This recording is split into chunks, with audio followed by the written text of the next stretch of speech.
আজকে যে রান্নাটা করছি সেটা করতে একদমই কোনো ঝঞ্ঝাট নেই।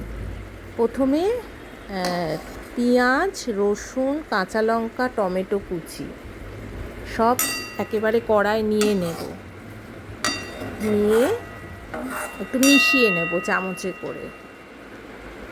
এবারে এই যে কাচকি চুনো, এই মাছ বাছারও কোনো ঝামেলা নেই, শুধু জলে ভালো করে ধুয়ে নিলেই হবে।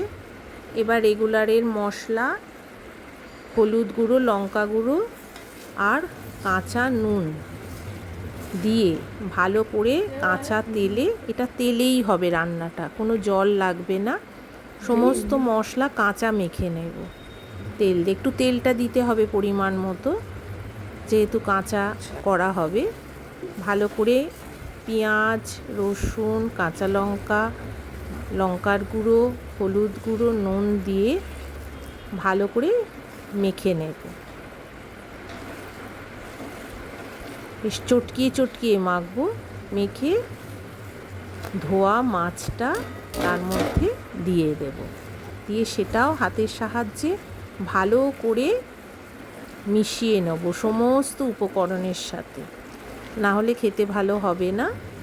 আর এই কাচকি চুনো মাছ এমনিই খুব নরম, পেঁয়াজ বরঞ্চ নরম হতে সময় লাগবে, কিন্তু মাছ তার আগেই তৈরি হয়ে যাবে।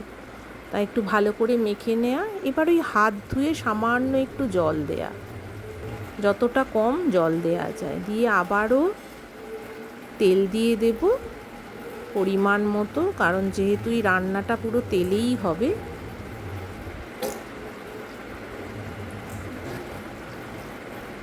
তারপরে ভালো করে মিশিয়ে নিয়ে এটাকে এবার চাপা দিয়ে দেবো। একদম সিম আঁচে হবে, কম আঁচে হবে, তবে এটা খেতে ভালো হবে। মাঝে মাঝে নেড়ে চেড়ে দেব যাতে নিচটা না লেগে যায়।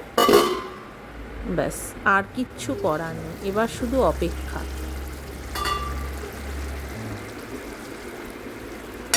নামাবার আগে অবশ্যই ধনেপাতা দেব, এই স্বাদটাকে আরও বাড়ানোর জন্য।